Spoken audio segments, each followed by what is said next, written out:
My name is Rich Schmidt. We're here with Nate Wall. We're at the Troon Vineyard Tasting Room in McMinnville. It's April 5th, 2023. Nate, thank you so much for joining us today. Thank you. First question to get you started is why wine? Why wine?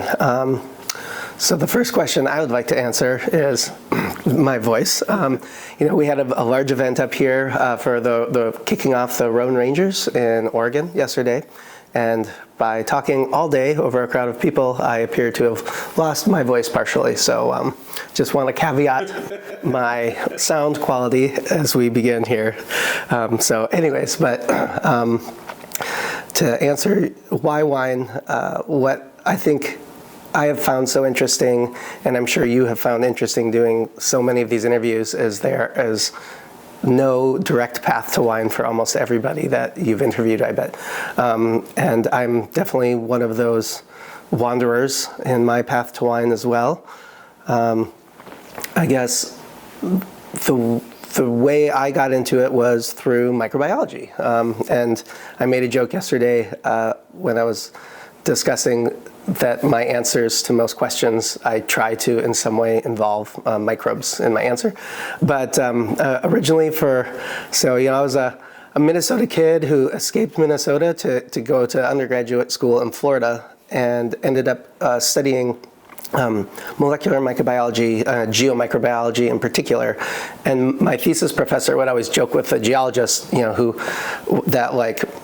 all of the processes they were looking at, they thought of these as these physical processes, but really everything came down to microbes.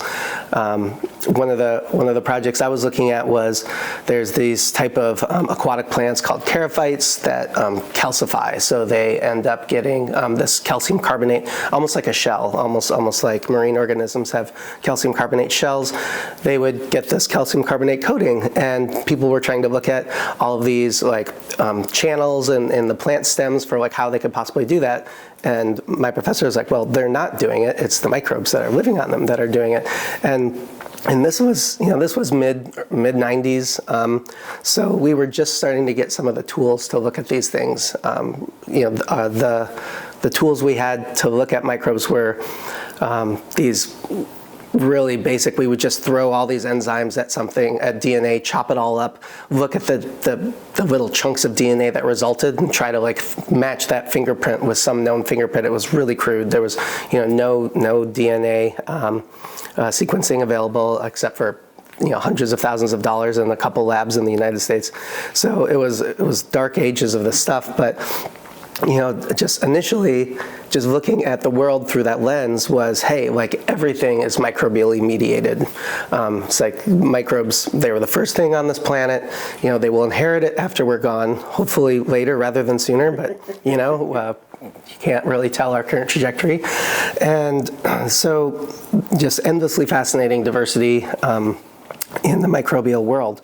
So when I finished that degree, I really liked studying the microbes, but I wanted to get more into applications. So I moved out to UC Berkeley to get a graduate degree in environmental engineering, and I specialized in microbes, in both what's called in situ bioremediation, so using microbial populations in the soil to degrade contaminants, as well as setting up things like stormwater treatment wetlands, which you could use to treat runoff. We had some projects in LA and the Bay Area and stuff.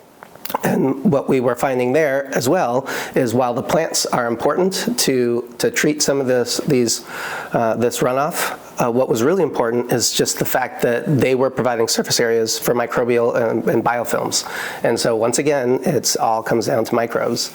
And so doing that, and microbes are capable of, you can have really nasty contaminated groundwater aquifers.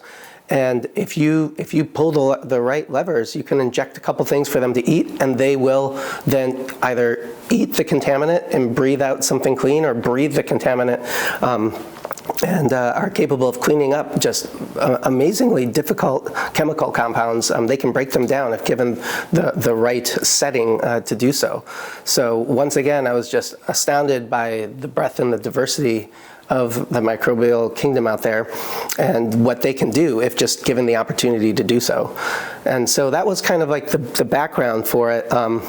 And of course, in UC Berkeley, that's what do poor grad students do on the weekend? They drive up to Napa and Sonoma, and somebody, you draw straws, somebody gets has the job of the designated driver, and then everybody else gets to taste all day. So that's how it kind of started. And even right then, just as I was getting my master's degree, I was like, this wine thing is pretty interesting, because hey, there's microbes there too.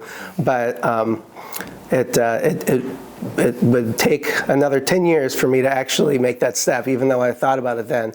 Because then my now wife, she went to grad school at UC Santa Barbara, so then we were down in the Paso region, and that's in Santa Barbara County, and that's where I really started getting interested in the Rhone varieties, because Paso does that so well.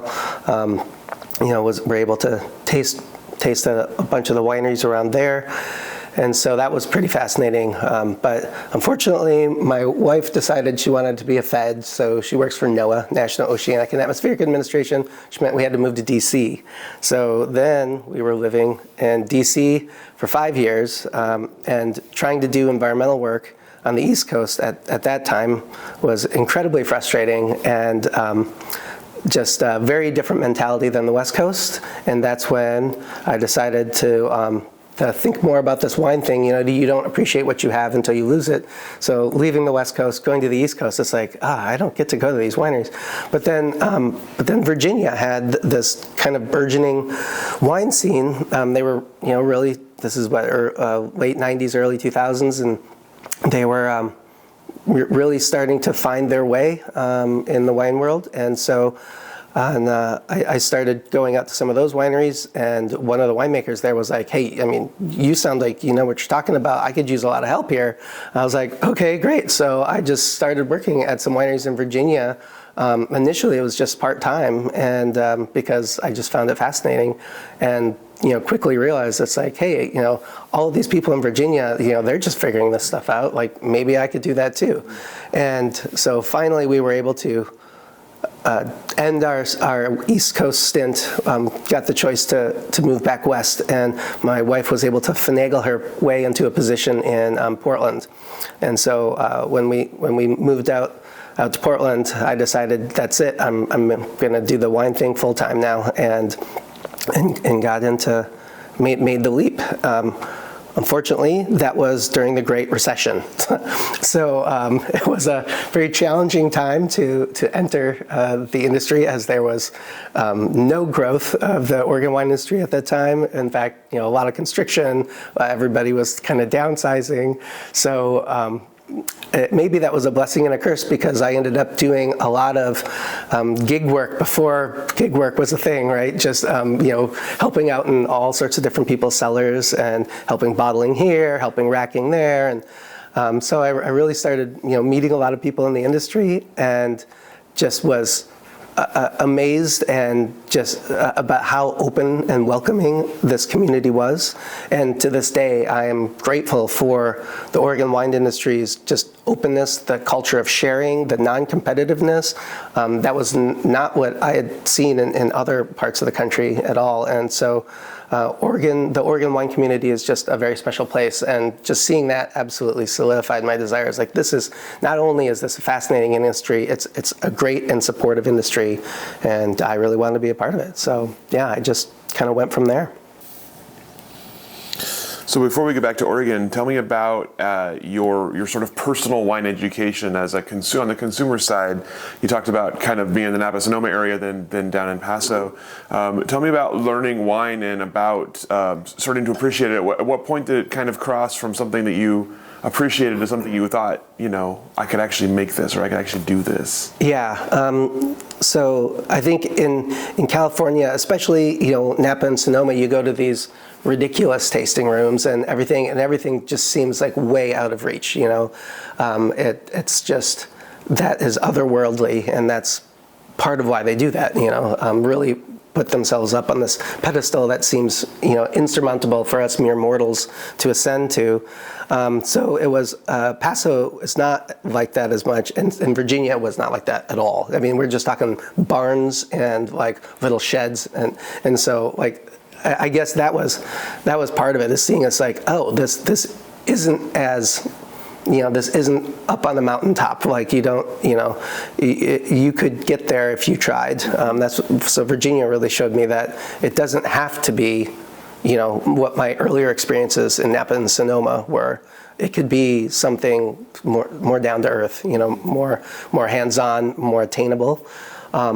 Also, what was really interesting about moving, and I've often said one of the best things that happened to me by living in DC for 5 years is that on the East Coast, the wine selection, it's almost all old world, right? So it's actually both cheaper and much lower carbon footprint to get a bottle of Bordeaux on the East Coast than it is to get a bottle of California wine, because container ship across the Atlantic is way cheaper and way less footprint than trying to overland on a truck a bottle of cab from Napa or something.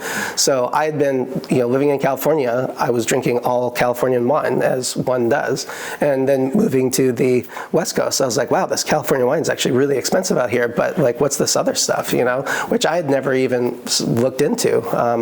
And so all of a sudden, just had this dramatic, palate shift of all West Coast and almost predominantly California wines to all, Italy and Germany and France and Spain. And I had never really dug into that before. So actually, before I even started working in the wineries in Virginia, like that's what I started doing is started like blogging about that to, a phrase I heard about blogging is, which is one of these things I probably shouldn't say in the interview, but I think it's funny, is never have so many said so little to so few. So I was one of those many saying probably nothing of any particular value to very few people reading it. But for me, what it did is allowed me to kind of put my thoughts in order about, I would do little things about like, do some blind tastings of like, an Argentinian Malbec versus a Cahors Malbec or something. And so I was trying to get in my mind, hey, what are the differences between all these different wines? And I just had access to all these old world wines. And as I got more confident, I was able to like up my price point a little bit and start tasting, what are kind of, benchmark wines from these different old world regions. And so that's kind of what started building my mental image of what wine could be, is looking at these old world regions and thinking, wow, okay, like that's what this is, like that's what this means. And that also started making me think about that sense of place, that terroir concept, which had never been as strong initially, when I was in the late 90s or whatever in California. But like old world, that's just that concept immediately jumps out at you. It's like, okay, what does this place taste like? And I could barely ever afford to taste Burgundy, when I was out on the East Coast. But like starting to get that sense of place was really instructive, I think, in how I eventually came to recognize that the importance of sense of place in wine, and which is ultimately why I'm doing now what I'm doing with Troon, because I think what we're doing is really capable of expressing that sense of place by trying to remove, the veneer of winemaking style or of, viticulture that's more divorced from natural processes, really trying to get back to the roots of what, wine growing and winemaking is and was, and try to express that sense of place. I'm curious I want to talk about your work in the Virginia wine scene a bit, but before I do that, I want to talk about your day job there. Tell me about, you mentioned kind of a frustrating time for you professionally. Tell me about what you were doing on the East Coast for day work, and if there are any kind of notable achievements or notable memories from that time.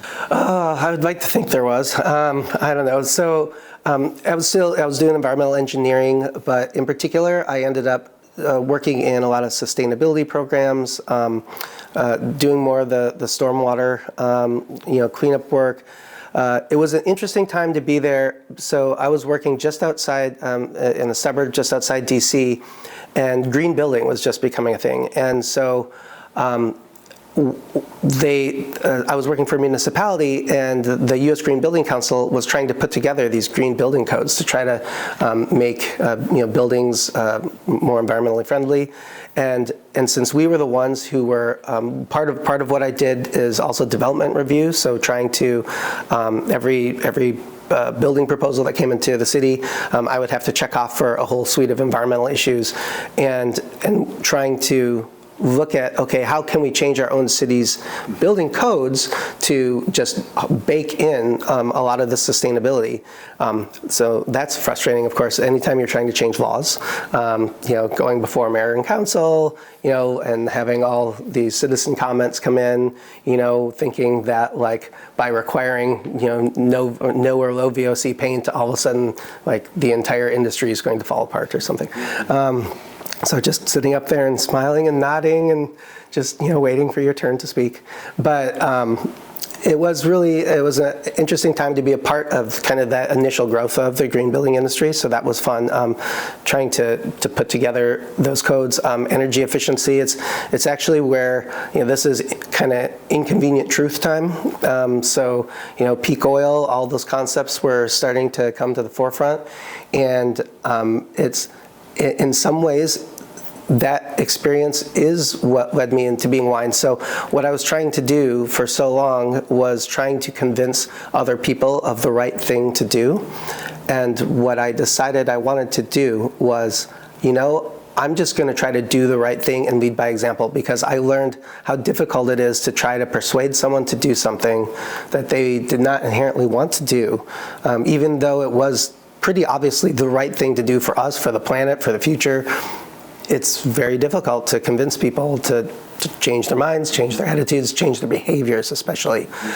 So when I came to wine, it had always been a goal of mine. It's like I want to do this in a way that can ultimately be just serve as a guide for others. I don't want to have to convince them, I don't want to have to stand up on a pedestal saying my way's the right way, you guys should all be doing this.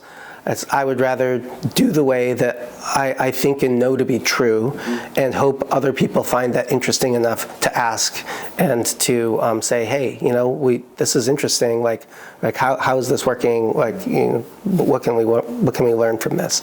So yeah, it took several decades really in the wine industry for me to find Troon in this project to actually get there, to be able to be that, to get where I wanted, to be doing what I wanted. But now that I'm here, this is exactly what I think my entire history kind of had been leading up to in many ways, is being able to kind of do the work we're doing and the way we're doing it. And especially in a region like Southern Oregon, Applegate Valley, it's a pioneering region. And that's, again, something I find fascinating is that experimentation aspect. Certainly going around California, people felt very locked in place. And of course, if you have land values like they are in Napa, you can't afford to experiment. Like, you can't afford to take that risk with fruit because, oh my gosh, you just paid however many tens of thousands of dollars a ton for that fruit. You're not going to experiment. You're going to, take the path that gives you that, 98-point score or whatever, because that's what you need to be able to afford to do what you're doing. But in a place like the Applegate, we don't have those constraints. So there's a lot more experimentation, and experimentation is necessary because we are such a young region. I mean, well, in many ways, I guess Peter Britt was one of the first people to plant vines in the state of Oregon, but then, post-Prohibition, it's the Willamette Valley that took off. Mm-hmm. So, we are definitely a couple decades behind the Willamette Valley in terms of where we are as a region, but that's exciting to me because there's so much experimentation that needs to be done to figure out the right grapes to grow in the right places, and just how do you, what do you do to make those varieties reflect what is Applegate?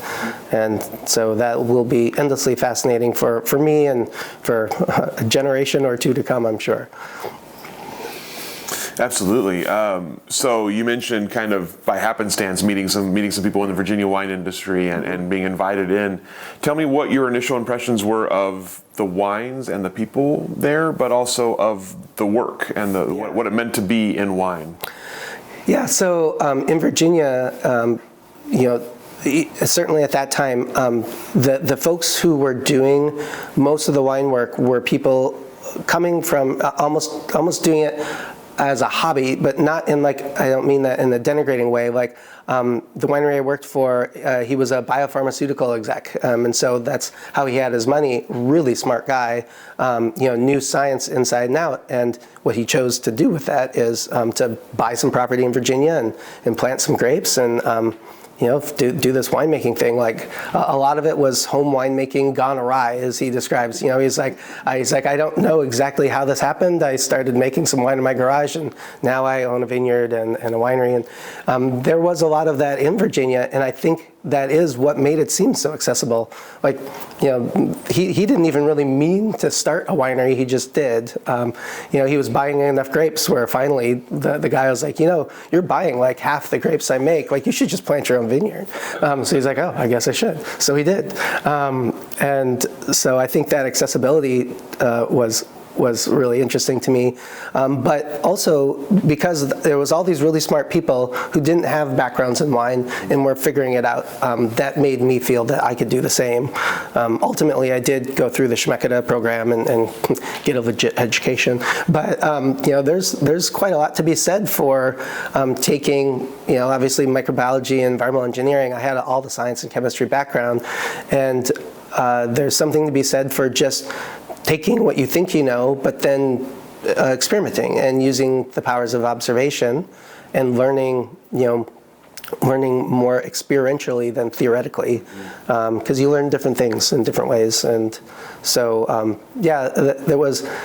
it was definitely interesting to me to see, back to your point about, it was, a lot more work than I was expecting, like many people who think winemaking is probably a glamorous profession. It's not, it's farming first and foremost. And, there's nothing glamorous about farming. It's hard work and long days and, aches and pains and things, but also just that connection, to the earth, to a place, just hands-on connection.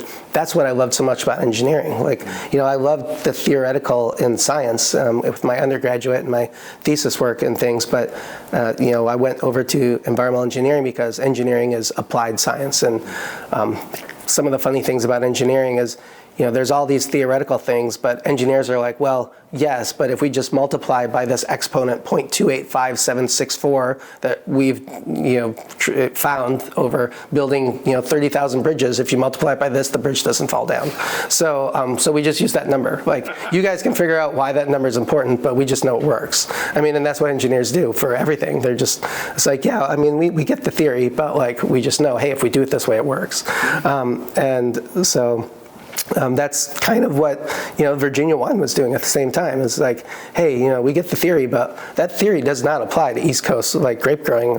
Our conditions here are utterly dissimilar from. There's a reason why Thomas Jefferson tried many times and failed and gave up. That is an unforgiving place to grow grapes, a difficult place to make wine. So it was kind of an interesting place to start. And then you come out to the West Coast, and you're like, oh, it's so much easier here. It's and then especially Southern Oregon, where we don't have half the precipitation that Willamette does, much lower disease pressure. You're just this is almost too easy. It's nothing like the people in Virginia just slogging it out. It was I think a good way to start to see what is possible, what you have to do to make things possible, because the passion that someone needs in Virginia to do what they do is really high, because it is so hard that everyone who's doing what they're doing really loves what they're doing. And so, that's addictive, that passion. And I think that's what a lot of people say about the wine industry is so many people come to this industry, later in life for some reason, and almost everyone in it is really passionate about what they do, and it just makes it such a nice space to live in, because everyone around you loves what they're doing, has these ideas, and just really driven to make do what they're doing and see what's possible. So you mentioned obviously coming back to the West Coast and coming to Oregon and feeling like you had upgraded a bit at least in the degree of difficulty, or I guess downgraded in the degree of difficulty. Tell me about you mentioned kind of your initial impressions of being welcomed into the industry. Tell me about some of the kind of initial contacts you made, jobs you did as you were kind of figuring out your way in Oregon wine. Yeah, so I guess I started when doing harvest interviews from my office in the East Coast with a bunch of different Oregon wineries, and eventually was interviewed by Grant Coulter, who's the assistant winemaker at Beaufrere at the time, and he's the one who opened that door for me, and I'd interviewed with him. What was interesting, I also interviewed with Andrew Rich at the Carlton Winemaker Studio. Ultimately decided to go with Beaufrere, but as we were moving across the country, my wife is from Western Colorado, and in her little hometown of like 5,000 people, Western Colorado, Andrew Rich was doing a wine dinner like as we moved through the country.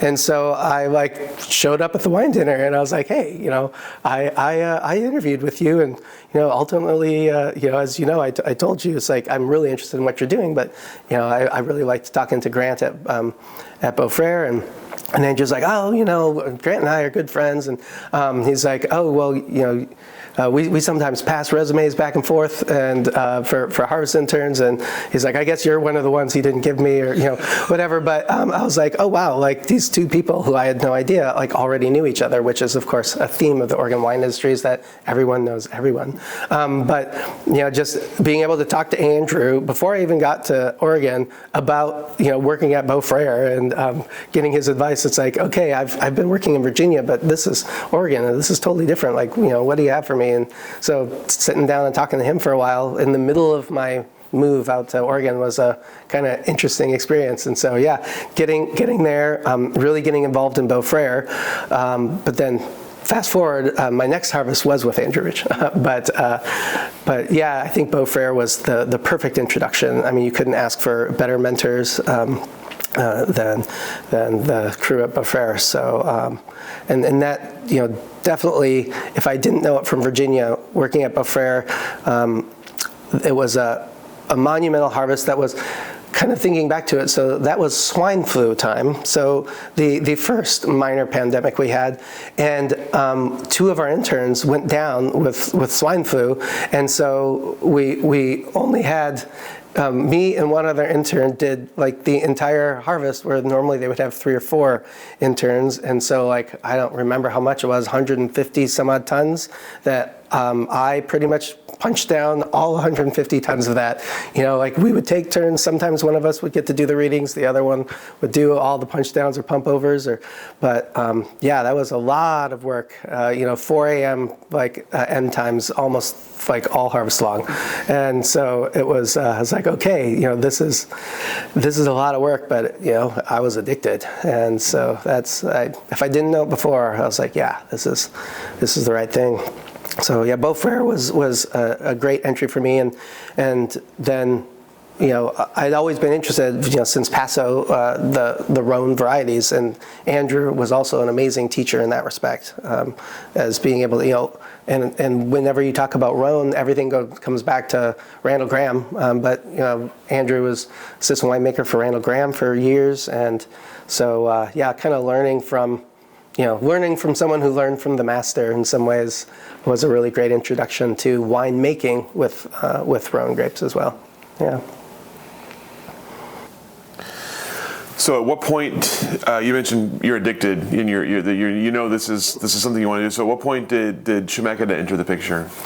Yeah, so I mean, knowing a whole bunch of science and chemistry can only get you, so far. At some point, you probably need to learn more, and then that's what was interesting. So Beaufrere is, all indigenous spontaneous fermentations, and in Virginia, I had been, using more of the. It seemed a little more straightforward with, you get these yeast catalogs and you flip through them, and each yeast is more amazing than the last. Like, I don't know if you've ever read through these things. They're amazing, right? You're like, like, oh my gosh, this yeast is incredible. The wine's going to be amazing. And then you read the next one. Whoa, this does this. It's like, so, I was used to that. And then, at Beaufrere, there was none of that.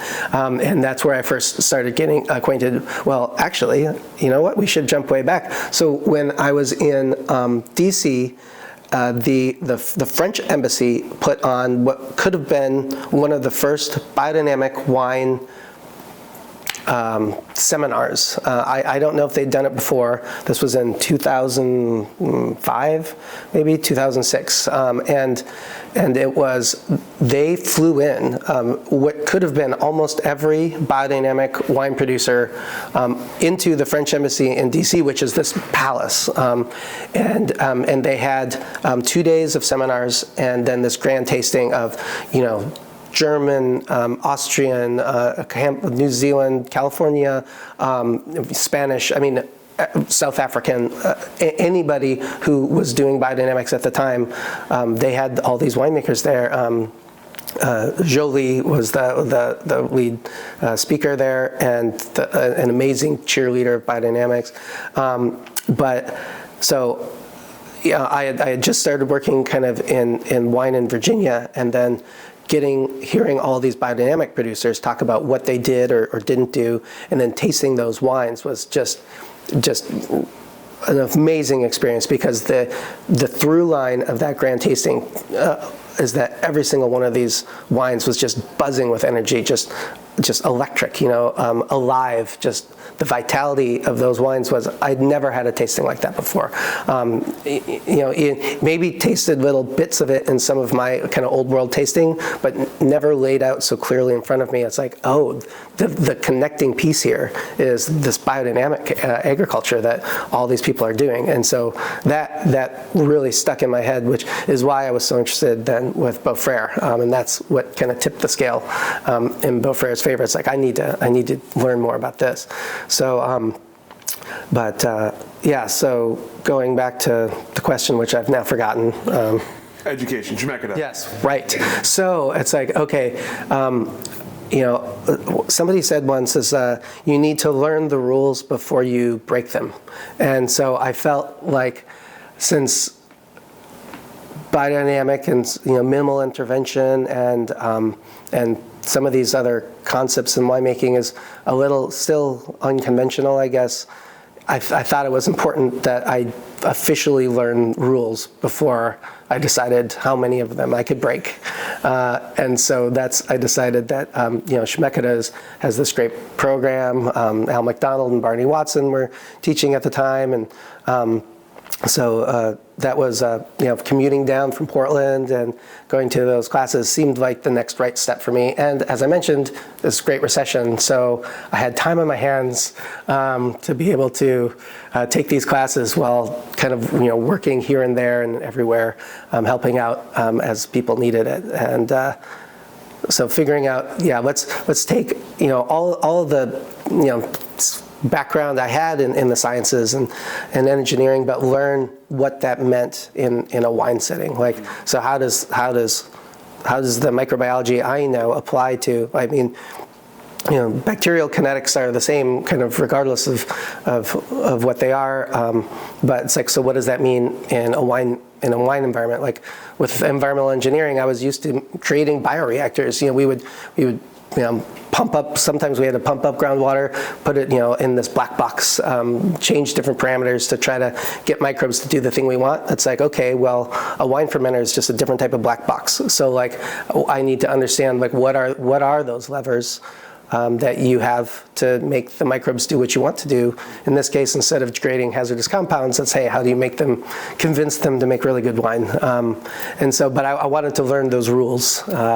And so, that's spent a couple of years at Schmidt doing just that. And Schmidt was also such a great experience because, again, in Oregon, everyone knows everything, knows everyone, rather. I think no one knows everything. I would hope not anyway. But all the people I went to school with are now, all winemakers or vineyard owners or, in their own right. So just, one more way of everyone knowing everyone is, I think Schmidt has made a lot of those connections for a lot of people. So you obviously brought up biodynamics, which is going to be my next question anyway. So I'm curious about you have this tasting experience where you kind of have the aha, like this is the through line here is, like you say, the biodynamic farming. Tell me about that in practice at Beaufrere. What did you see in the terms of actually growing grapes biodynamically and making wine biodynamically in practice that either changed your mind about something or sort of reinforced what you were thinking? Right. So at Beaufrere, I guess during harvest, I didn't get to see as much biodynamics because, as I now understand, there's kind of before and after, but harvest is harvest, and there's not really free time for doing some of these others. But I did certainly get to help out a little bit with their compost and just seeing how they were handling their compost at the time, and a little bit starting to understand some of the importance of that kind of virtuous cycle, which I now think is a really fascinating concept of biodynamics, is with the compost being central, especially combined with like a minimal intervention winemaking. What you're doing is by taking all of that must from the winery and composting it. Biodynamic compost is not the same as regular compost. And regular compost, over 15 days, you have to turn 5 times and maintain certain temperatures to try to basically kill off pathogenic bacteria. And that is not what biodynamic compost does. Biodynamic compost takes a year to make. Typically, you don't turn it very often. It gets warm, but it doesn't get hot. So what not to the temperatures that is required by true compost. And so what you're actually doing is creating this amazing environment to allow these bacterial and fungal communities to replicate, a nice warm place, but not hot enough to kill them. And so it's a totally different mindset where with compost, you're trying to cook everything off, kill all the microbes, and just be left with nutrients. But with biodynamic compost, what you're basically doing is creating this biological reactor to multiply and really grow these bacterial and fungal communities that are then applied back to the soil.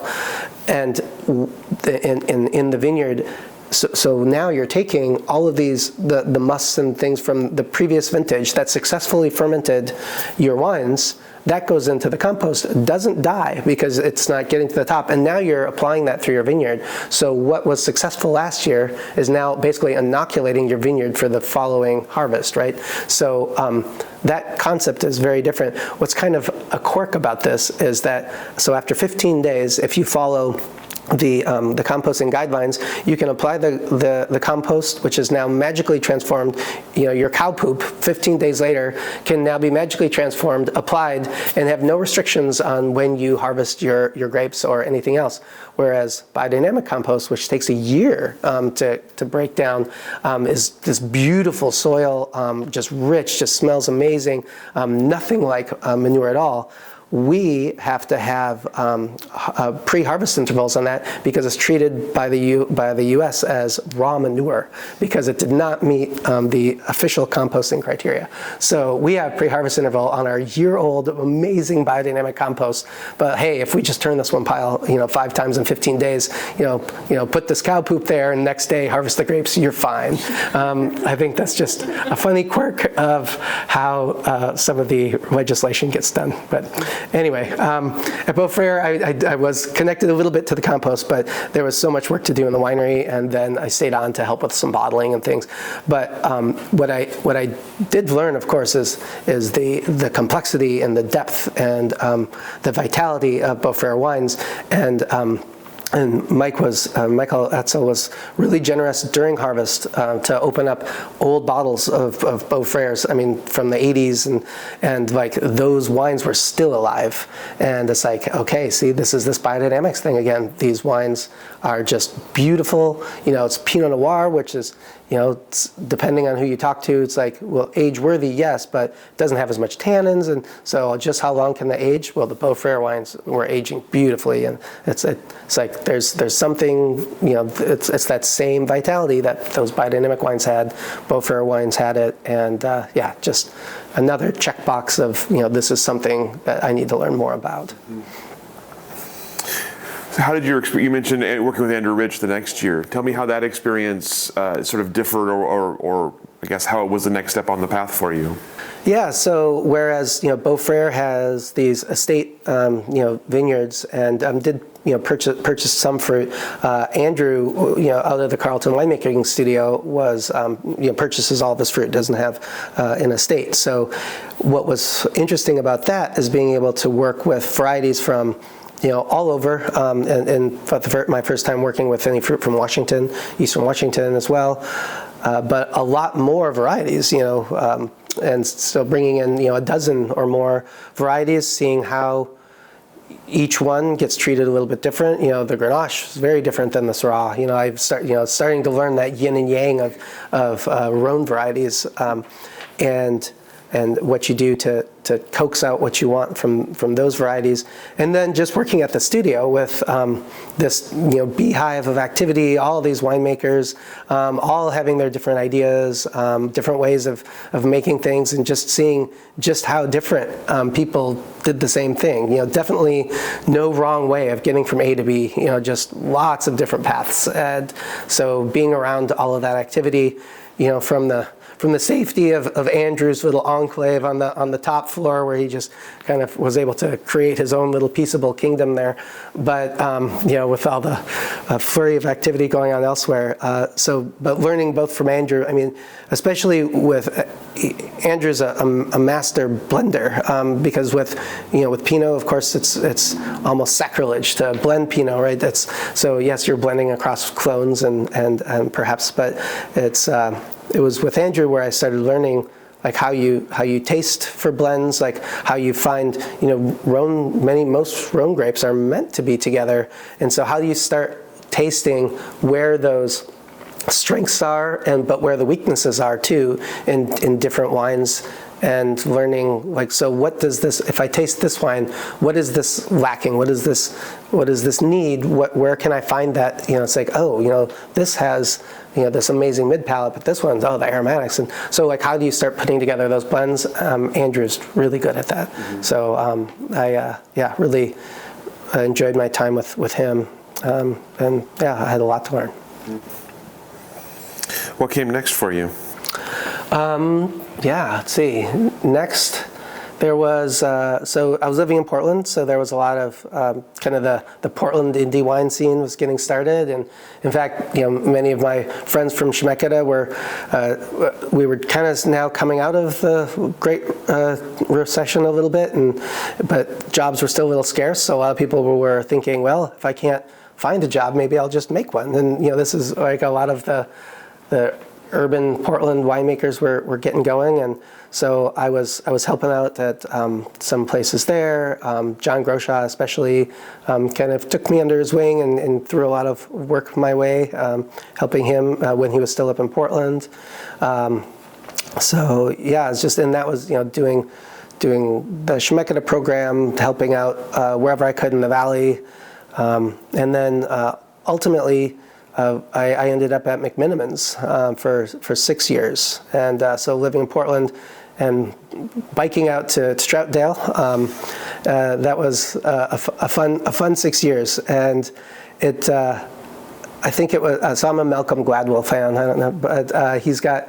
He has this concept of 10,000 hours for mastery, and he talks about like the Beatles playing at the Dresden, and because they just played every single night, and so when all of a sudden they came onto the world stage, they were already these amazing experts at their craft because they had this experience at the Dresden that really got them that 10,000 hours.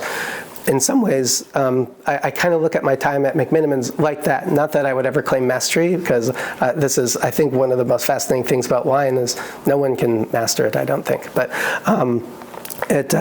there's so much going on.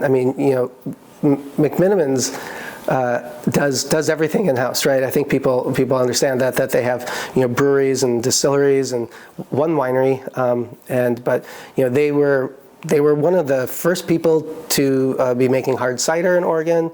and continued, to this day doing this. And this is right around when hard cider craze started as well.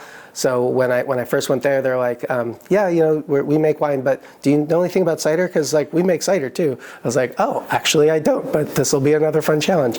And in particular with cider, that's constant. Like we were always fermenting cider. So getting back to this whole 10,000 hour thing is like with wine, you get one chance a year to make that product, and then it takes a year or two sometimes to even recognize what it is you did.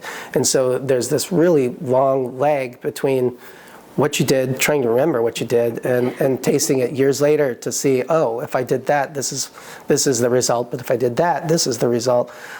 Cider is much more immediate. It's not as perhaps nuanced, but it's you can ferment, you can get the product out like a month later, and then you just do it all again. And so, we were fermenting tens of thousands of gallons of cider just constantly.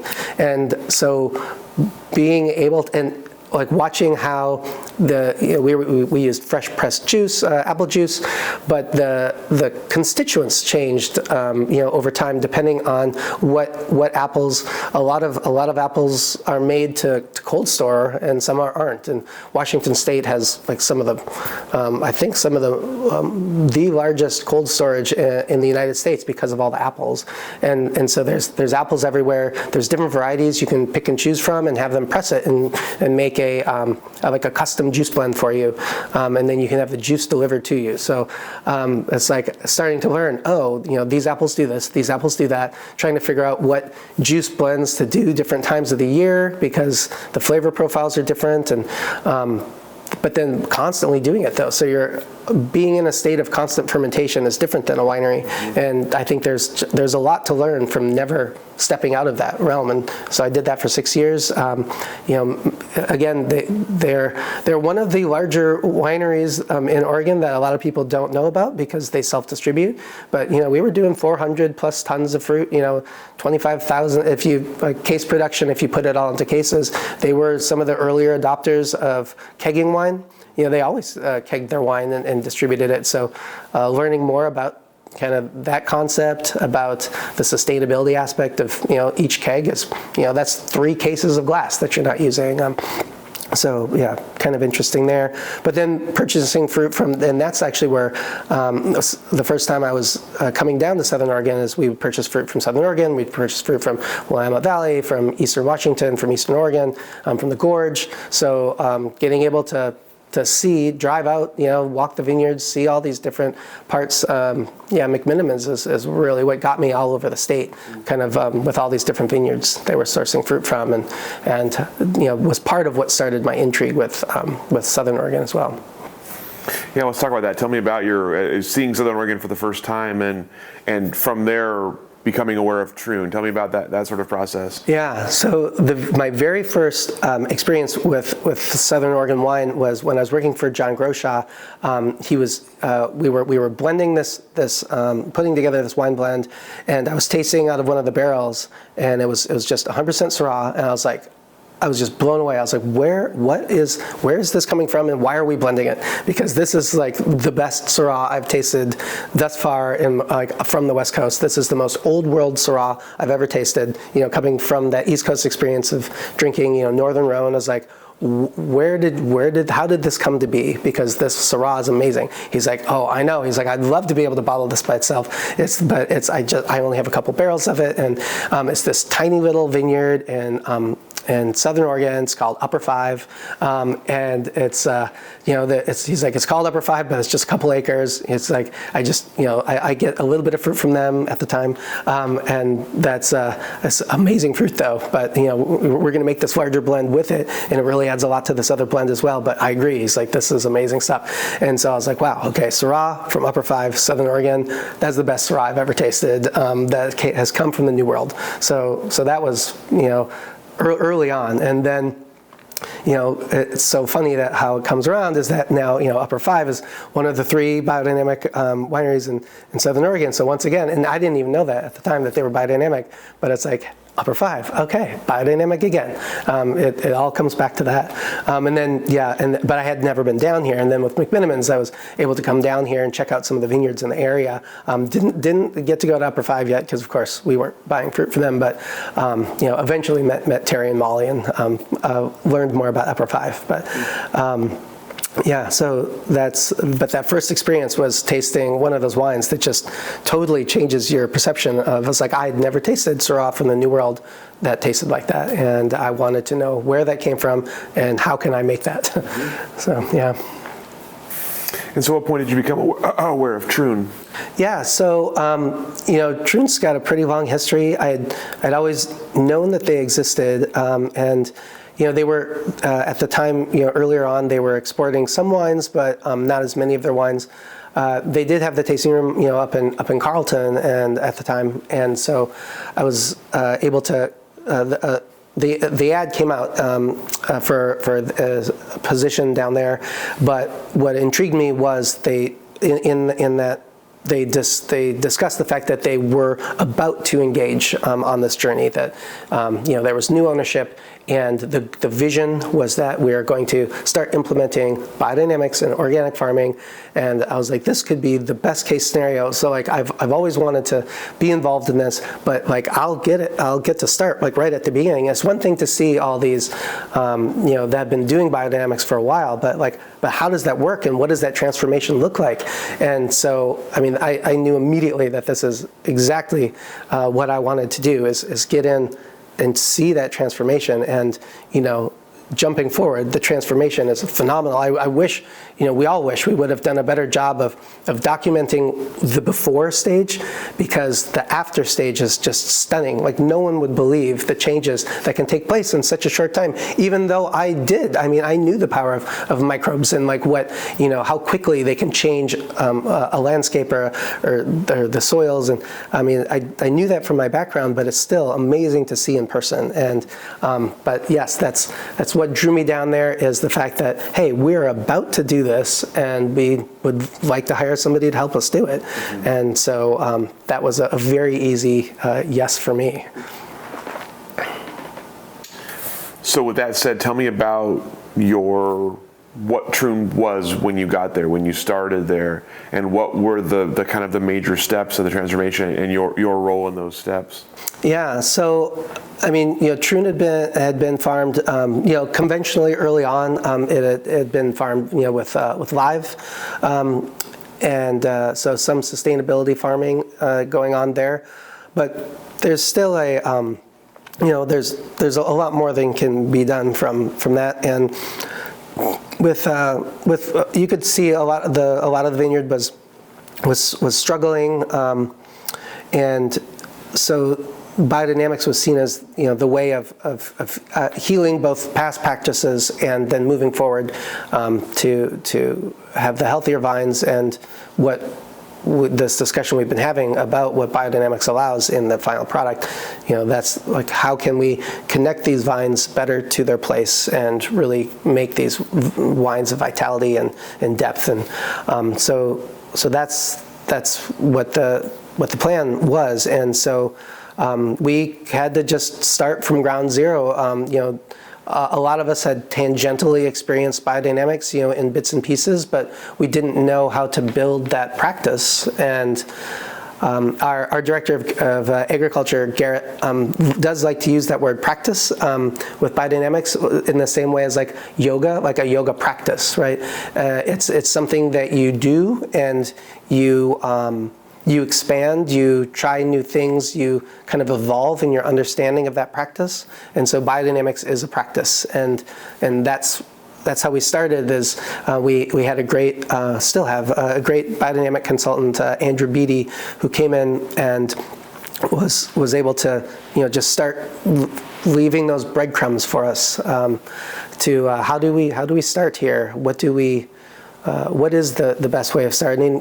He's like, we start with the easy things, and we kind of do some of these things, we get comfortable with them, and as they start becoming second nature, then you can add more. And that's what we're doing to this day. Is each year we add new things to our biodynamic practice, and that practice grows.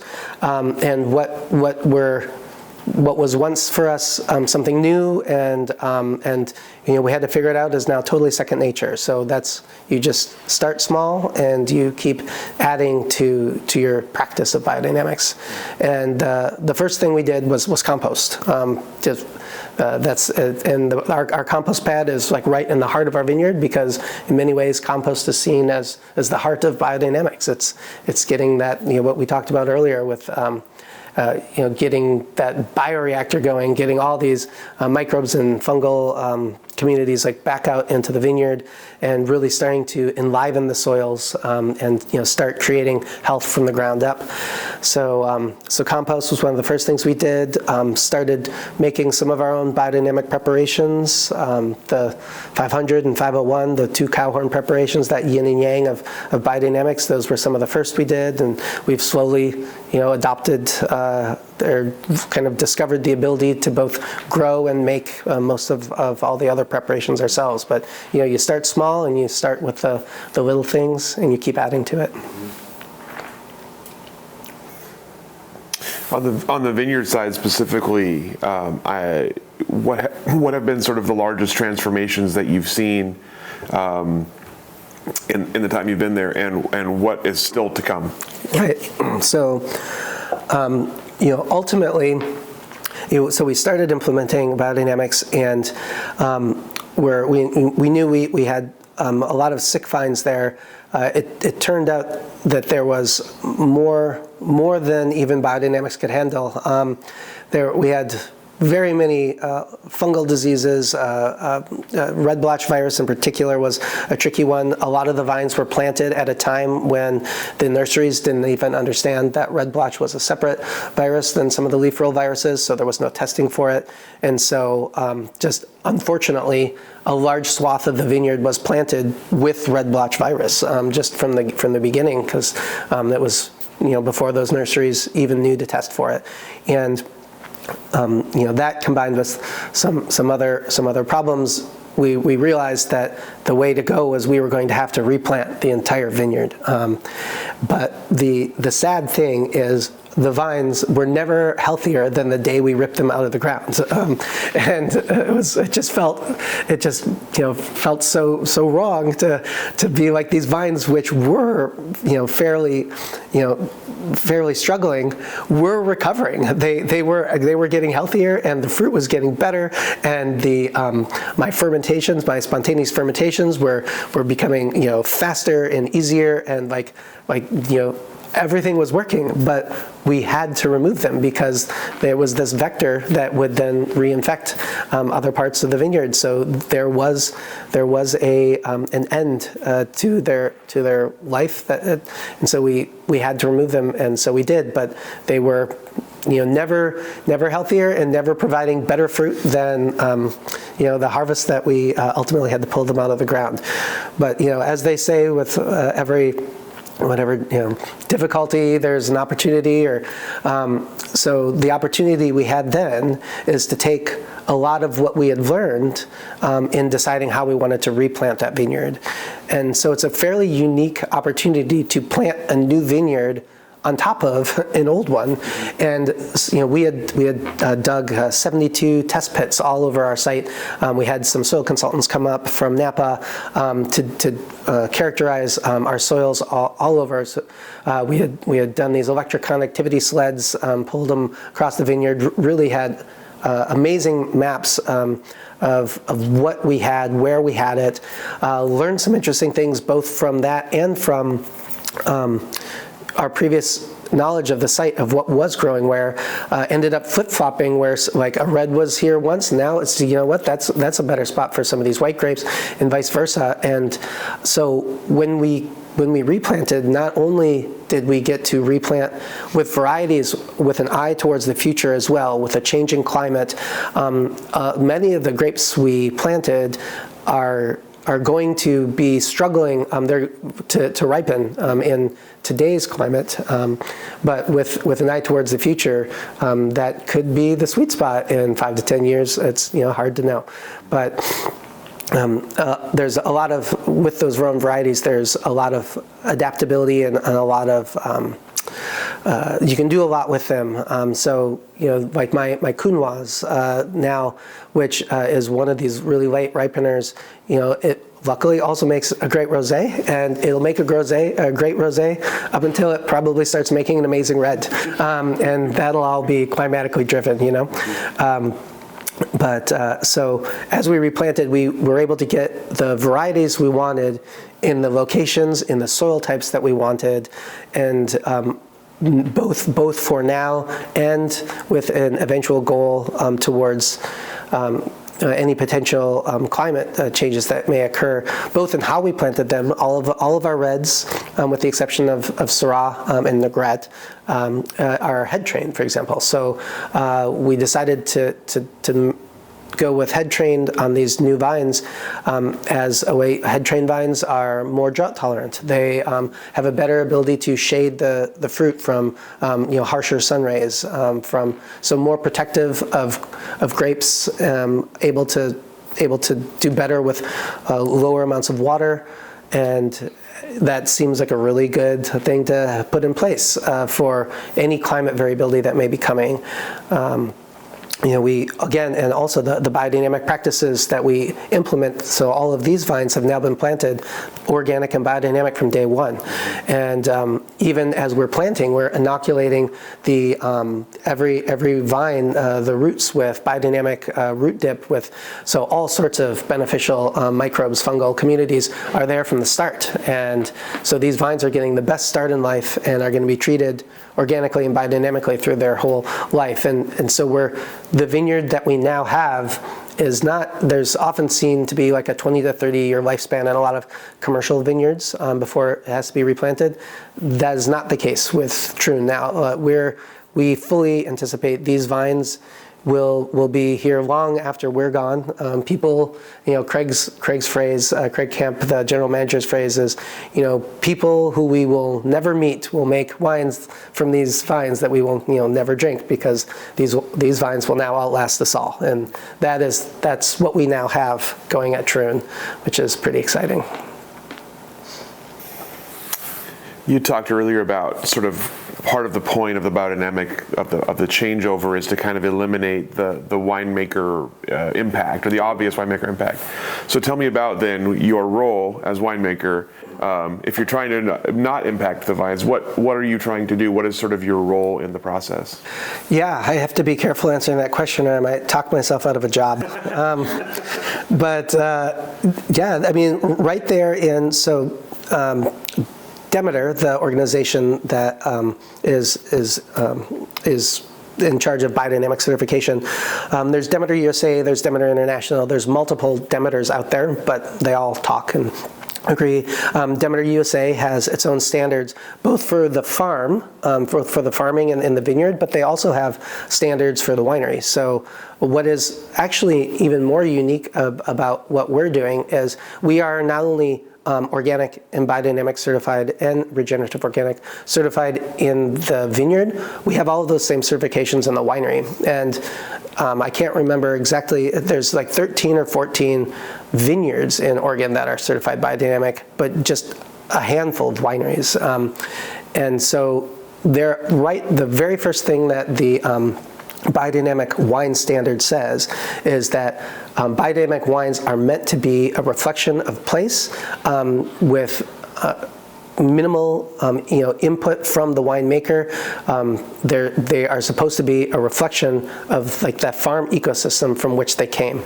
And the entire concept of biodynamics is that each farm is like an almost seen as an organism with different parts of that organism providing the respiration and the circulation. And so learning your property, like what aspects of your property, kind of how they function together as this whole. That's why biodiversity is such an important part of biodynamics, is trying to break up, in particular, vineyards are all monocultures, they're different, they're all clones, and almost completely vitis vinifera. And so how do we break that up? How do we add in biodiversity to increase the functioning of that farm organism, and in particular the resiliency of that. If you've got a string of dominoes that are all one thing, and the first domino goes over, all the dominoes fall. But if between all those dominoes, if you think of those dominoes as your rows of grapes,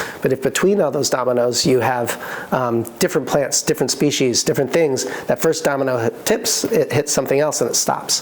That in a nutshell is what a lot of this increase with biodiversity and biodynamics is for, is that resiliency there. Let's stop the dominoes from tipping.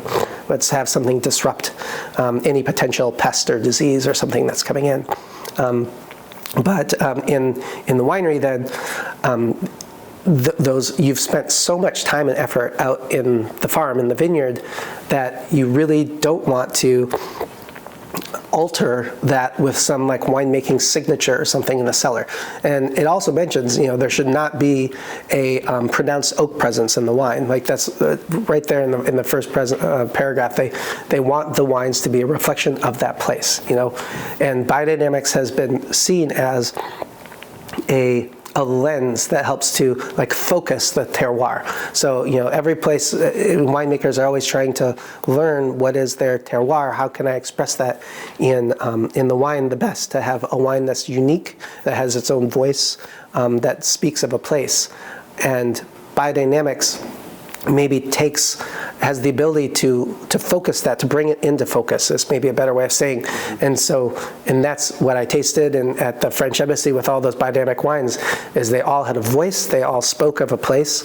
And so the biodynamic winemaking standards basically tries to interrupt humans' tendency to fiddle, to maybe to overly exert control over something that perhaps we should not attempt to control as much. And so that's what we try to do, is step back. And there's the one straw revolution, so-called do nothing farming. There's actually, do nothing farming is not doing nothing, in the same way that do nothing winemaking is not do nothing. So I am going to try to keep my job. But it's humbling, because you take away what few controls winemakers do have over an inherently chaotic process, biologically driven. You remove most of those safeguards that you have, and so it's just in the same way that out in the vineyard, observation, experimentation, and just paying attention to the small details is what you need to do. That's what happens in a biodynamic cellar, because you can only nudge. You definitely can't shove. Like if a wine, you need to recognize immediately if a wine is zigging when you really wanted it to zag, because all you have are these little chiropractic manipulations, right? Like just these, little taps to hope that it kind of, stays within some semblance of boundaries that you find acceptable. And so I guess it's, in the cellar, then that just means paying a lot more attention to very small details and trying to learn what small amount of control you have over, especially with these spontaneous fermentations. We've looked at these. We've sequenced a lot of this. We did a cool study where we sequenced, we just shotgun DNA sequenced from the soils. We did swabs from the grapes. When the grapes came into the day before harvest, when the grapes came in, we took samples from the must.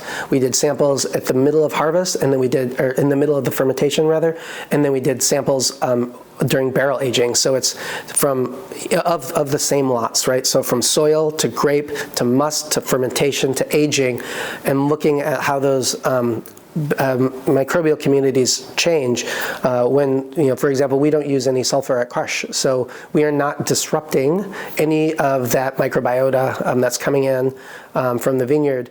So, we have an entire symphony of microbes present in our wine, and trying to learn what interactions are important. So, a more conventional approach in a very similar way to conventional farming is where, you try to, you till the soil, you spray chemicals to prevent weeds, and then you have your grapes growing, in perfect little rows with nothing else, dead soil and vines.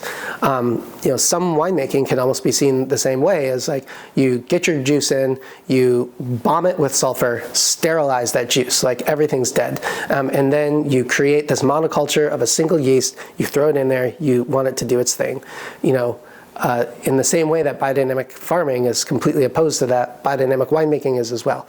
So we have to trust the microbial communities that we have in place, that these communities are inherently balanced. We have a healthy vineyard, we have a healthy microbial populations in the soil, on the grapes. Those same populations should also be healthy in our ferments. And so by not disrupting that, we get to see what that complexity is doing. And again, it's one of these cases where we're just starting to get the tools in science to look at these complexities, because it's not just the presence or absence of one group or family of microbes versus the other.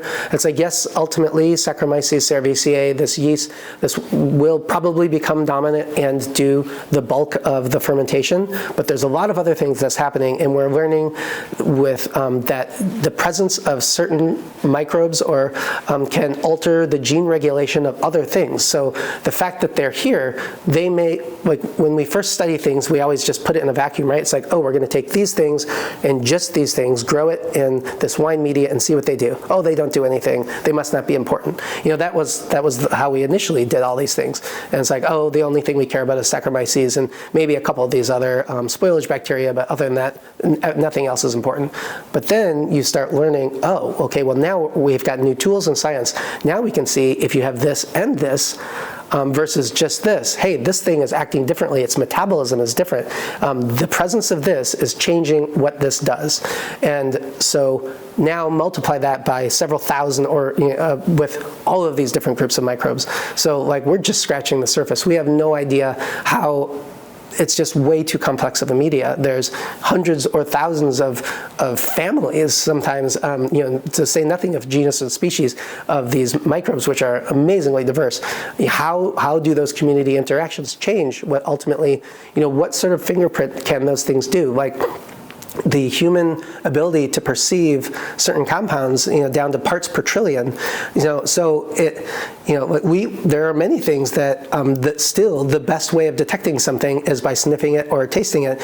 Like we can't, analytically, sometimes we can't measure things as precisely down to such small levels that humans are capable of detecting. And there's huge ranges of differences between one person and another on all these things. But so what are some of these things that at first we thought didn't do anything, and now we're like, oh, actually, this thing is changing what this is doing, even if they are only around for days or so.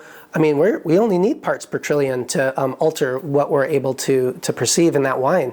So what is important here? Like, how do we know what we're doing in these spontaneous fermentations with these just complex systems? We don't know, and so that's what I find fascinating as a winemaker. Is just, we're just at, I think, a very interesting point, just as we were a couple years ago even, starting to learn about the soil microbiome and the interconnectedness of what's happening beneath the soil. We just never had the tools to peer beneath the soil and, knowing, oh my gosh, these trees are, not only are they communicating to each other, they're sending nutrients back and forth, microbially mediated by pumping down these root exudates, and these plants are almost 50% of what they create through photosynthesis. They are leaking through these roots to kind of change the microbiota that are living in the root systems?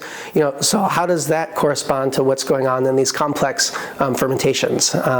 So we don't know, and I find that fascinating. But that's what we're trying to do, in a very limited way in the cellar is, what do we have going on here versus what do we have going on here, and how does that change the wine, and is there anything I can do to try to set the conditions appropriately to get, like, I really liked what this did, and so it's like, how did that end up that way? Is it replicatable, or is it just too complicated? What can I learn from this that I might be able to do to have those settings similar, that perhaps a similar thing may occur again? So I guess, managing chaos is what a biodynamic winemaker does to the best of our ability. You mentioned just scratching the surface and still kind of figuring out what comes next. So take us through kind of future vision, next 5-10 years at Troon, as a kind of on a macro scale, and then also kind of in your role and your scale, what you're looking to accomplish. Yeah, so next 5 to 10 years are going to be just really exciting ones for Troon. As I mentioned, we've had to replant the entire vineyard, but we now have 20 different grape varieties there, and pretty much over the next, several of them are already starting to produce, and then over the next 3 to 4 years, all of them will be producing. And we replanted in chunks, starting in 2019, where we started with some new plantings, and then started replanting bits and pieces, about 10 acres a year, removing and replanting. So I have all of these varieties coming online, many of which have, to my knowledge, never been grown in Oregon before. We have Negrette, and we have Tiburon, for example, Rosessa, that I doubt that it exists in Oregon. Some of these more unique white Rhone varieties, Pique Pool, Claret Blanche, Bourg Blanc. There probably are some of those, but I don't know that they are in Southern Oregon, and certainly not the Applegate, to my knowledge. So figuring out what these do here. Sometimes people always like to ask, how do you see your region, like an old world region? We don't, and so we don't know how these varieties are going to grow and the type of wines they will make from the Applegate Valley. We're pretty darn sure it's a great climatic fit, these varieties, for where we're at. But we've had experience with Syrah and Grenache at our site. Some of these other Vermentino certainly at our site. We've replanted a lot of Vermentino as well. But then many of these varieties are new for us. Last year we harvested Mourvedre for the first time. Carignan, Cinsault, Counois, these are all new for us at Troon. And so figuring out what those varieties mean at our site, and we have 4 different soil types. We try to do a good job of scattering around. We planted as many different clones of these varieties as we could find, as we could get our hands on, many of which had to come directly from UC Davis's Foundation Plant Service, where the kind of the master library of clean clonal material in the United States, because a lot of these things are rare. So we just got some twigs from them, and had some nurseries graft them and grow them up to get at least a couple hundred plants sometimes. We've been planting a bunch of rootstock because these things are so rare that we'll have to be field grafting when we can get the twigs necessary to do it, because there's just not enough plant material of these things in the United States to plant out a commercial vineyard with them. So yeah, over the next year, this is all coming to fruition. We've had 5 years of replanting and of kind of getting our biodynamic program and our organic program up and running, and we're coming to the end of that, and it's going to be this whole new era now of, okay, now we're no longer adding, let's get our arms around what we have and what that means for the grapes we're growing and the wines we're making. And so yeah, the next 5 to 10 years, all of that will be literally coming to fruition, and being able to start seeing just what we've done over the past 5 years and what that means for the wines we will be able to create. So obviously, biodynamic practices have become more common in Oregon wine. Tell me about what you've seen with sort of the biodynamic, the growth of biodynamic farming here, and what's kind of necessary to keep it growing, or to take the next step forward in Oregon? Yeah, I think biodynamics and also regenerative organic agriculture, so before ROC, the Regenerative Organic Certified, is a newer certification, and up until that, Biodynamic Demeter was absolutely the only regenerative organic or kind of farming certification that existed. But now there's I almost want to say parallel. It's not really competing. It's a parallel system here with ROC that looks at many of the same things. In fact, if you are Demeter certified, you pretty much can check off 2 of the 3 pillars of ROC. It's not quite as simple, but then ROC has additional certifications for involving the worker and social justice issues and worker welfare and things like that. But yeah, with biodynamics, it's such a regenerative farming in general is such an obvious fit for Oregon. I mean, it's such a green, sustainable state that adopting these regenerative farming practices seems like a no-brainer, especially given that our climate is so well suited for it. We're not Virginia, like this would be very hard to do in Virginia. A handful of people do it. I really respect them for trying, but we have it so much easier here with our disease pressures. And it's a little harder in the Willamette Valley than it is in Southern Oregon, but not by much. Biodynamics is always it's very farm specific, and there are no. There's nothing prescriptive about biodynamics. It's all, this is the toolbox, and how do you learn to adapt that to this vineyard versus that vineyard just down the street, and that toolbox may vary just in those 2 locations. It's which is why, so moving forward, Troon is trying to start larger conversations about biodynamics, not just for vineyards, but in our area we've learned of a lot of other smaller farms of all types that do practice biodynamics, and we want to try to bring that community together. Let's share these experiences. What has worked for you? What have you tried? Every farmer has uses that toolbox differently and finds different solutions. So we would like to help be a way of pulling all of those disparate thoughts together, and we can simple ways we can get together and make biodynamic preps together. It might be daunting for people getting into biodynamics they know about all these preps, they have all these weird numbers, and like, what does that all mean? And just to try to demystify it, because it's hard. It's just farming, and not that there's anything just about farming. Brian White, one of the proprietors of Troon, he likes to say, farming isn't rocket science. It's actually much harder, because in rocket science you can use math and you can have trajectories, and if you put this much thrust, the rocket's going to go here. You have no such certainties with farming, and getting those conversations going so that you can learn from the experience of others, and if Troon can help be a connector for that, it's something we would like to do. Education is very important for us. That's why we have an educational biodynamic area with signs. You can do self-guided tours, like just grab a glass of wine, go walk out. You can read some of these placards, learn about some of the different biodynamic, these kind of medicinal herbs that are used in biodynamics. You can see them growing.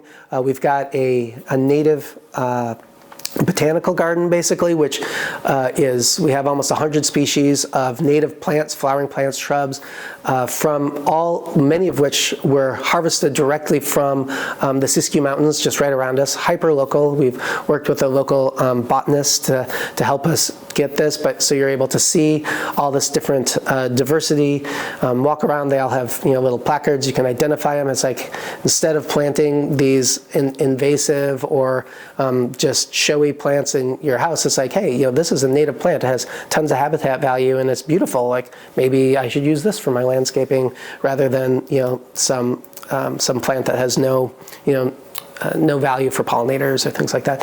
So that's self-guided tours there. So yeah, education is really a big part of what we want to do.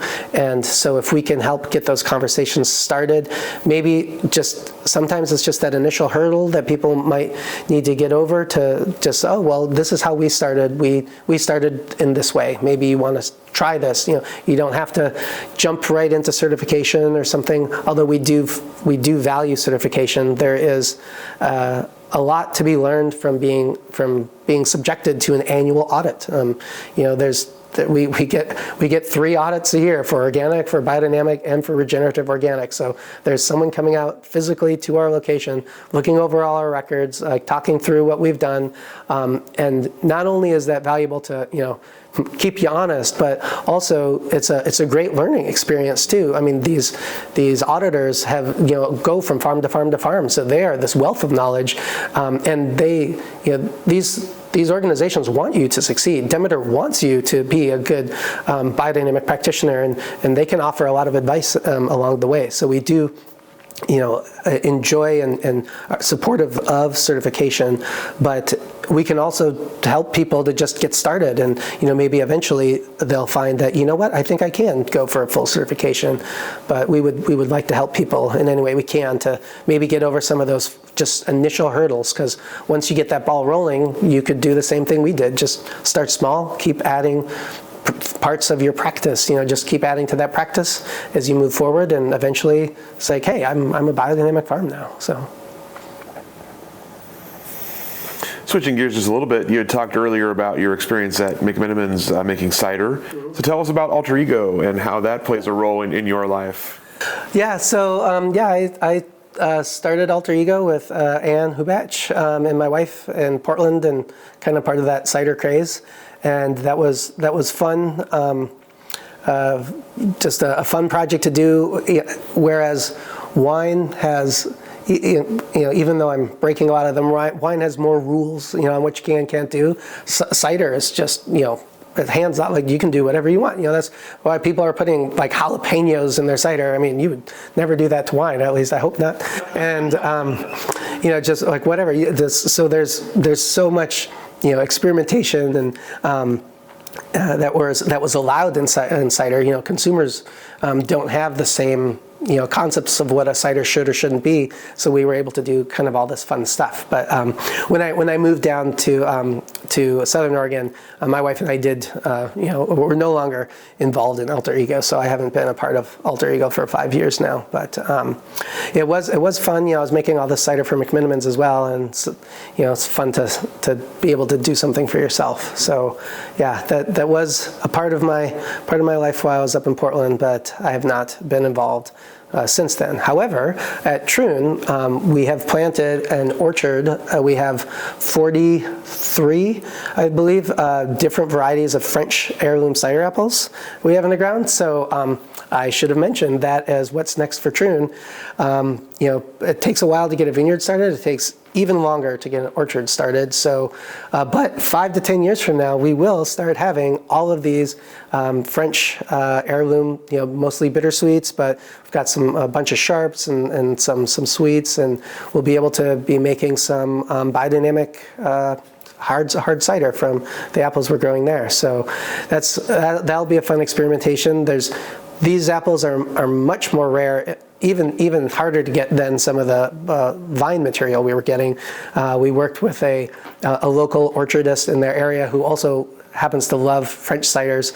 Just came back from a trip to Normandy and Brittany a couple months ago. Was really jazzed about it, but she's helped us track down these really obscure French varieties that I can't pronounce half of them, and I've never heard of before, but we're going to see what they do. And we might only have 3 or 4 trees of each of them, but so it's a bit of a test orchard to see which one of these varieties might stick with a Southern Oregon climate, but we'll be able to make some orchard-based ciders. So working with Alter Ego and things like that, where you're purchasing juice, and like I said, you do have some control over what's in that juice. You can kind of pick and choose different apple varieties to some limited degree, but for the most part, they're not cider apple varieties. They're Fuji's and Golden Delicious and things you buy in the store. They're more eating varieties. So there's only so much complexity you can get from a more limited selection. But with all these cider apples, we'll be able to make some really interesting orchard-based ciders. And to me, in my mind, that is the next frontier for cider, is trying to adopt more of a wine-like model. It's, there's been all this experimentation with all these different flavors of ciders, but now I think what people want to do is be able to connect to a place, just like they do with wine. And so obviously being a vineyard and an orchard, it's a kind of a shoe-in for us to then have ciders of place in the same way that our wines will be of place. So we'll have distinctive ciders that should taste very specifically of our location, 100% estate, and we won't be using flavorings or anything else. It'll be pure cider, but hopefully will be very unique and allow us to express our farm in a different way, through a different media with a different fruit. So in addition to what we've already talked about, tell me sort of what comes next for you. What are you looking forward to wine-wise, cider-wise, or outside of that? What's kind of on your horizon? Yeah, so I love experimentation, and as I just said, we have 5 to 10 years of nothing but experimentation. It's a little frustrating. You get to a place, I start making wines, and I was like, oh, I really love what I did there. Oh, we just pulled it out of the ground. I'm never going to make that wine again. It's like, so let's start over, and then and you do that again and again and again. Just when I was starting to understand what I had is now gone, and I have something else. But that's also the opportunity to get to relearn. And reassess what I thought I knew, or what I had maybe learned is now going to be different or not. And so what sort of experimentation do I do? When you show somebody a bottle of wine and you're like, this is Tannat, and it has 50% whole cluster in it or something. That's not really 50% whole cluster Tannat. Like when I make something, I have a fermenter of this, a fermenter of this, a fermenter of this, a fermenter of this, and I'm doing something different in all those fermenters, and I can see myself doing that for the next many years, because I don't know, like how do you learn but to try? And so I need to try and see, oh, well, in this year, when we had these sorts of growth conditions and I had, these sorts of grapes, I did this and this is what happened. But in this other year, or maybe it was a warmer year, a colder year, or, my stems were greener or they were browner, or, I had this, what does that mean? So the next years will just be full of experiments, and I never make one thing. All of my wines, every single one is a blend, because they're always a blend of all the different things we have going on in the cellar. Even if it's 100% Tannat, it's with some destemmed, with some whole cluster, with some this, some that. We foot trod these. We did we didn't over here, and so it's all experiments. And so the next 5 to 10 years is continuing to conduct all this experiments to learn what it is we have and learn what the wines want to be, right? Because that's, I don't see myself as so much making the wines I want to make always. I make the wines that Troon wants to make, that this farm organism wants to make. And to learn that, I have to give it as many opportunities to try different things so that it can select the wine it wants to be. And when I learn that, then I doubt there will never be a recipe, but I might learn some things about some varieties that want to be handled in a certain way and others differently, but that's all learned through experience. So there will be years of that to come. And kind of the last question for you is talking about sort of more regionally. Obviously, you talked about Southern Oregon sort of being a bit behind and catching up a bit to the Willamette Valley. What have you seen in the Applegate Valley, and what comes next for that region? Yeah, I mean, so the blessing and the curse of the Applegate is the variety, the pure, the potential is there, because in if you look at a geological map of Oregon, you'll see big swaths of colors in different parts of the state. There's Willamette Valley. We've got our sedimentary, we've got our volcanic, we've got our, wow, just totally mind blank there. But anyways, you've got, big kind of chunks of similar soils and places. When you look at Southern Oregon, in particular the Applegate Valley, it's this cacophony of colors, and it's the Siskiyou Mountains. While they look similar, maybe to the coastal range or the Cascades, they're utterly different. For one thing, the Siskiyous are an east-west mountain range. It's actually the most biodiverse region in North America, certainly in the lower 48, because of how unique it is. It's some of the largest, if not including Alaska, but it's the largest untracked wilderness in the continental U.S. There are barely even logging roads that cut through a lot of the Siskiyous. There is no east-west like highway. So if, from Southern Oregon, if you want to get to the coast, you drive into California and then back up. Even the Rogue River is wild and scenic because there is no road that follows the Rogue River as it cuts through the mountains there. So it's a very interesting place, and they were actually formed by island arcs in the Pacific that slammed against the continental plate and got accreted. And so all of those island arcs have different geologies. They came from different places, slammed against. So you can find virtually any soil type in our region. You just have to look for it. And so and with all these different elevations, so there's different elevations, different soil types, different aspects, south facing, north facing, whatever. So if you want to find something, you will be able to find it somewhere. And that is the blessing and the curse, is that, unlike, people often ask, oh, what's the signature variety? And the signature variety isn't a variety. The signature variety is diversity of Southern Oregon and the Applegate in particular, because you can find anything you're looking for to do what it is you want to do. It's, if you want to grow Pinot Noir in Southern Oregon, just move up several hundred, if not 1,000 feet. Like, that's the other thing. We're at elevation. Our valley floor is higher than the high elevation sites in the Willamette Valley. So we have a lot of elevation to play with. As you sit there in the wintertime, you'll be looking out and you can see just a couple hundred feet above us is snow line, and it's totally coated in snow. But a couple hundred feet where we are in the valley, it's we're getting a gentle rain, and so it's there's a lot going on, and that is a huge opportunity for the region. And so getting more people trying more things and finding, our region doesn't want to be one thing. Our region wants to be many things, and it's finding those different things that it can do well in different places.